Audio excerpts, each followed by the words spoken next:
Okay, so as you do this problem, we've done a problem like this before, yeah? You substitute in. Should we substitute in 2? Let's substitute in on top. What's 2 squared minus 4? 0. What is 2 minus 2? 0. So I get 0 over, my animations are off, great, love that. So I get 0 over 0 when I do direct substitution. Oh, let's put it here. So what's 0 over 0 called? Indeterminate form. Indeterminate form. Okay. So most of the time when I got the indeterminate form before, this would be an example, what would I do? I would factor, yes. Use the diamond method to factor. Okay. All right, you ready to factor this one? So here it is. I say what multiplies to negative 4 and adds to 0, because there's no term in the middle, right? Negative 2 and 2, okay? And then I can cancel, right? Nods? Okay, so you get this, and then I resub in 2 plus 2 is 4. Check. Okay, now let's learn a different way to do it, and we'll get the same answer. We'll also learn that there are many functions that are not factorable, and our new method is going to be applicable to a wider variety of functions. Okay? All right, well, let's do it. Let's learn L'Hopital's rule. This is it. Given so we're flip. Alex, this is warning number 2, okay? Little cell hotel's waiting for your phone to have a little break. Okay, given 2 differentiable functions, so your functions have to be differentiable, f and g prime doesn't equal 0, because it's going to be in the denominator. Okay, near a. When you substitute in a, you get either 0 over 0. So this is in a response to the indeterminate form, okay? L'Hopital's rule says that, I have the limit of a fraction. Here's what you do. Here is L'Hopital's rule. It stays as a limit, okay? And I take the derivative of the top and I put it on top. And I take the derivative of the bottom and I put it on the bottom. So if I have the limit of f over g, it changes to, we're writing this down, yeah? I don't think this is written for you. Equals limit as x approaches a of f prime of x over g prime of x. Sorry, this is our L'Hopital's rule.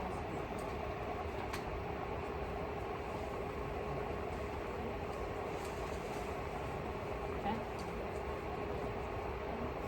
We good? Okay. Question. Or noticing, I start with the limit of a quotient, right? Did I use the quotient rule? Yes or no? No. Low D high minus high D low would be much longer, right? Okay, I didn't use the quotient rule because that's not L'Hopital's rule. This is finding a limit, not really like, the purpose is not to find the derivative, the purpose is to find the limit. So that's why the quotient rule doesn't apply. So I just differentiate the top, put it on top, differentiate the bottom, and put it on the bottom. All right, let's do an example. Let's take the one that we just did. Okay, so it's on the bottom here. You ready to use L'Hopital's? So I rewrite this as a limit. Limit as x approaches 2 of, 2x is the derivative of the top, and we simply put that on top. What's the derivative of the bottom?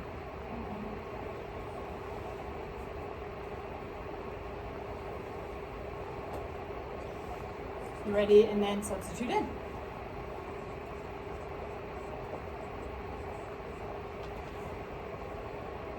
And I already did this problem with factoring. Did I get 4 the last time I did this problem? Yeah. So this isn't like mathematically prove that it works, but it's like nice and cozy for us to, it's a little convincing that I did the same problem in 2 different ways and got the same answer. That's okay. Make sense? All right. Let's do the next one. The first thing I have to do is substitute in to see if I get 0 over 0. Ready to do that? So I'm going to find 1 minus cosine of 0.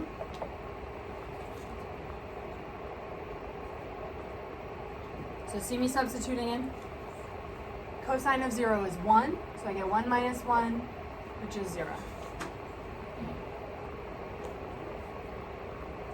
So is my numerator 0? Yeah, okay. So I'm on my way to getting 0 over 0. Let's check the denominator though. 0 plus 0 squared equals 0. Is this the indeterminate form, yes or no? Yeah, okay. You might do this in your head, and for a multiple choice question, that's fine. If it is a free response question, this will be an explicit point, and you need to show your work in order to get all the points. You may not do this in your head for a free response, okay? This is like, does that make sense? You must show the numerator equals 0 and the denominator equals 0 to get a point. If you do that, it's an easy point, right? It's just substitution. Because like the readers of the AP exam really want to make sure that you're checking for indeterminate form before applying L'Hopital's rule. Okay. You ready to do the L'Hopital's now? Yeah.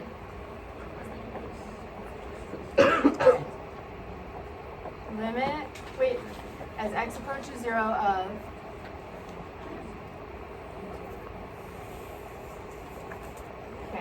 what's the derivative of 1 minus cosine x? Sine.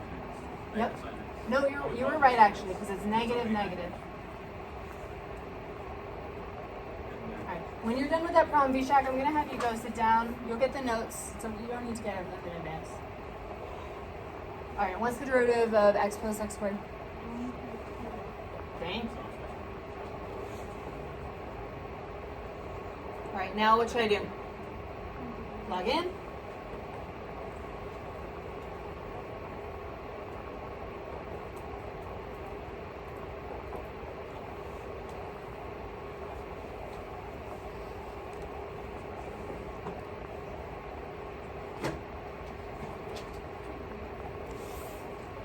All right, what's sine of 0? It's 0. Sine of 0 is 0. So I get 0 over 1, which is 0. So my answer is 0.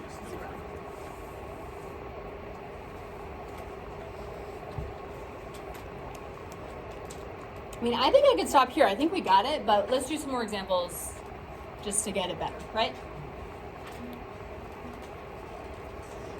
Okay, so let's flip to the strategies.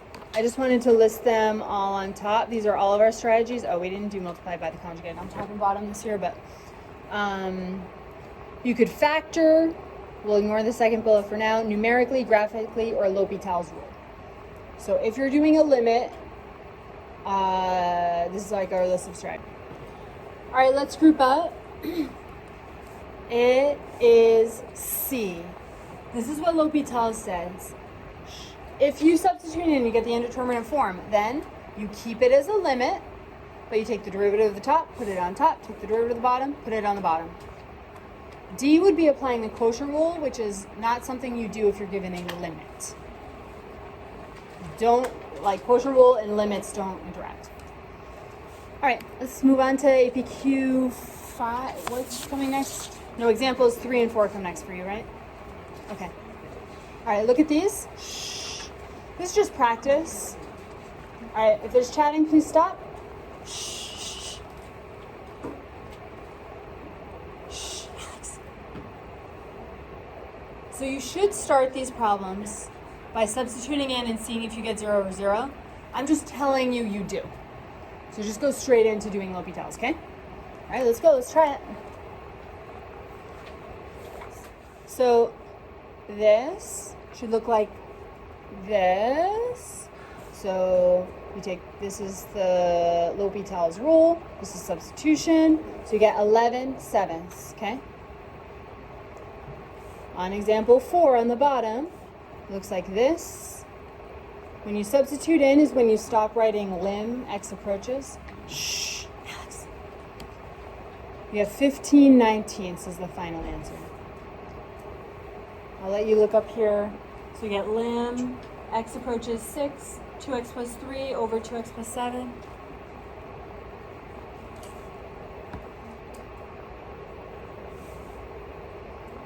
All right, example 5 has a little bit of a nuance, a significant nuance, okay? We ready for a nuance? All right. Shh. I'm telling you in advance, when you substitute in, you do get 0 over 0. Let's apply L'Hopital's rule, okay? All right, this is it, yeah? Limit as x approaches 2 of 2x minus 4 all over 3x squared minus 12, yeah? We're writing this down? Shh. Shh. If you're ahead, just, you're just going to have to wait. If you have questions, I will end up answering it, okay? Is this good? Now let's plug in here. All right, watch me plugging in. See me plugging in? 2 times 2 minus 4. I want us following along and writing, yeah? 3 times 2 squared minus 12. So what's the numerator here? 0. What's the denominator?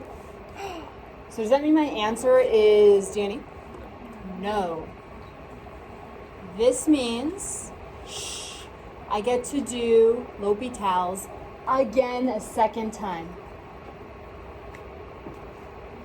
What do I apply it to? Right here. So now I'm pretending like this is my original problem and I'm doing it again. So let's do it. Limit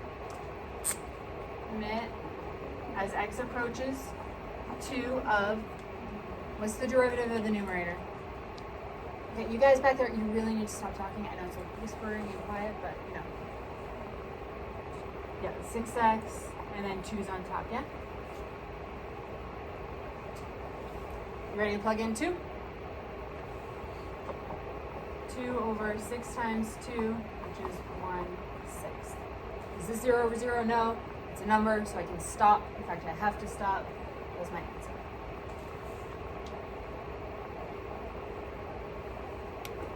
So I did L'Hopital's twice.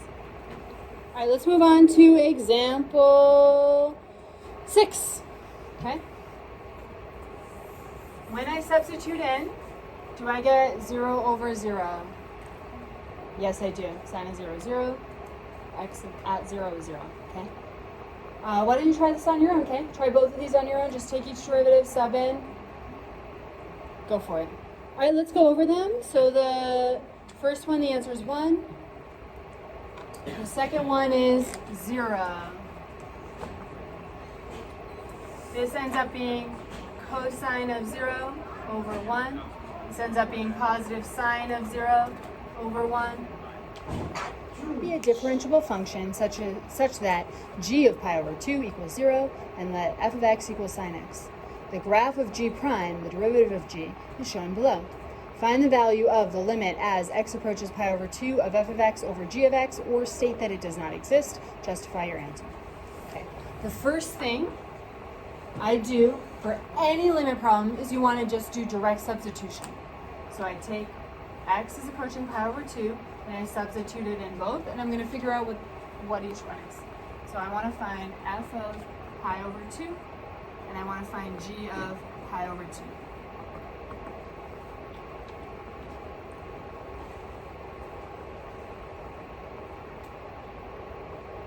Let's start with g of pi over 2.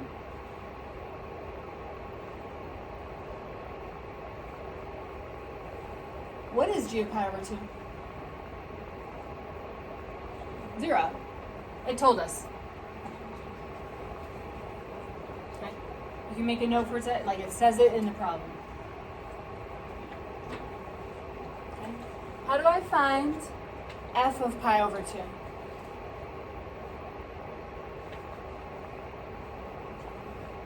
No, I'm not looking at the graph. Yeah, I'm not looking at the graph because the graph it's not a graph of f. If it said graph of f, then that's what I would do. This is f. It says f of x equals sine of x, so I substitute in here. So sine of pi over 2. Oh, shoot. Oh, I designed the problem wrong.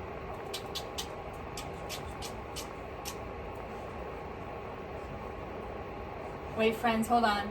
I wanted to make it, hold on. I need to change it again. I want to make this, sorry. I'm defining f as cosine, okay?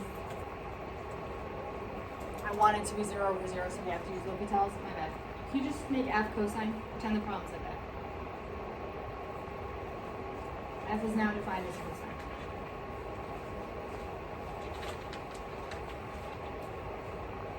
And cosine of pi over 2 is 0.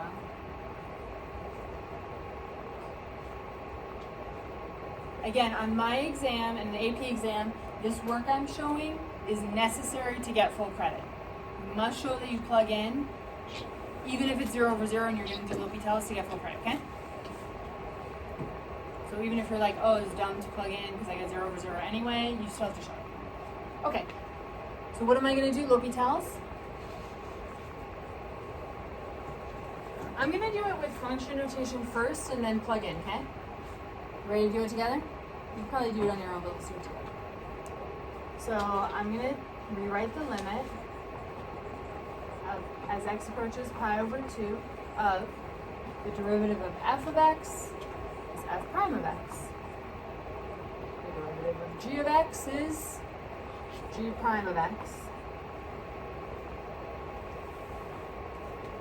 I'm just showing it very explicitly. You might be able to skip to the next step yourselves. I mean, this is cool, right? This is L'Hopital's, just straight up. Okay. Let's keep going. Limit as x approaches pi over 2 of, if f, all right, let's actually do it with functions. If f is cosine, what's f prime? Negative sine. Love it.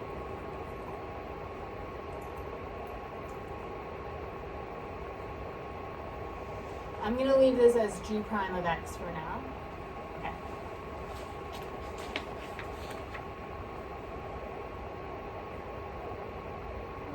Now what? Plug in. Okay, ready? So I'm going to take pi over 2 and replace it with my x's, so negative sine of pi over 2 all over g prime of pi over 2. I'm going to show you how to do the least amount of work for full credit, okay? That the AP exam will still looks like. This, you do not need to know its value. You don't. You can just leave it for full credit on a free response question on AP. You can leave it like that. Sine pi over 2 is 1, so it'll be negative 1 in the numerator, but you don't need to write that. Yeah. For all free response questions, yes. Now, sometimes, like, you can't move forward in the problem, Josh, without evaluating the trig function. You know what I mean? I don't know. We've done one like that before. But if it's at the end of a problem, like, yeah. Josh, I will point out, though, if it's a multiple choice question, like, to choose the right answer, you would have to know it. That make sense? But for response, you don't. What's g prime of pi over 2? Not the answer, but how do I find it? Okay, normally, yes. The point. So look up here. This is a good point. We haven't done one like this before. You have to really look at what it's given. If this was finding... Okay, look up here. Risha. If this was the graph of g, to find g prime, I'd find the slope, right? Okay, put your phone away. You with me? Nods, we did that. We've done that lots of times. Given a graph of g, you have to find g prime, you find the slope. But these match. You're finding g prime and you're given g prime. If they match, you find just the y value. 2. So g prime of pi over 2 equals 2.